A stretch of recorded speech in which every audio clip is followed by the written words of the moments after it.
नमस्कार। आजिर भिडियो रे आमे देखिबा चंद्रकांति पिठा किपरि बना जाए।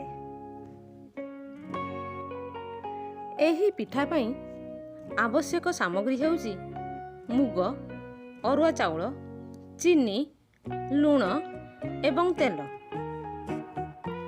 प्रथमे मुग एवं अरुआ चाउल को 6 रु 8 घंटा पानी रे बतुरई नेबा।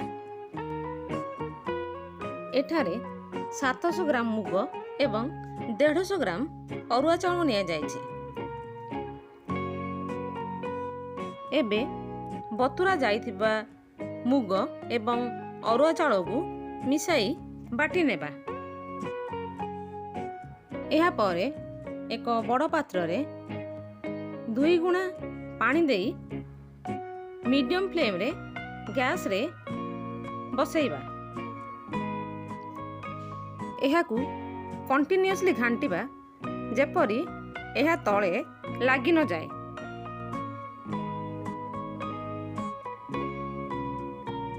एबे आवश्यक अनुसार लूण एवं चीनी पकई नबा। एठारे चीनी 700 ग्राम दिया जाइछि। बहलिया हेबा पर्यंत एहाकू मीडियम फ्लेम रे बसई घांटिबा। एबे यह बहलिया हेई आसीछि।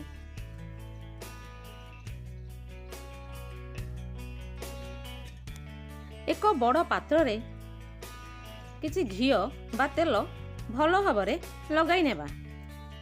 बहलिया मिश्रण को गरम गरम एही पात्र रे काढी नेबा एवं एहाकू एक चामच सहाय्य रे चटका आकार रे साइज करि नेबा।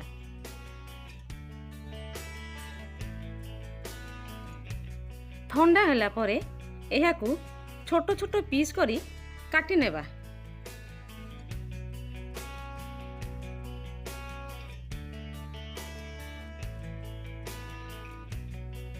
तापरे एही पीस गुड़िक तेल रे भलो भाबरे छाणी नेबा।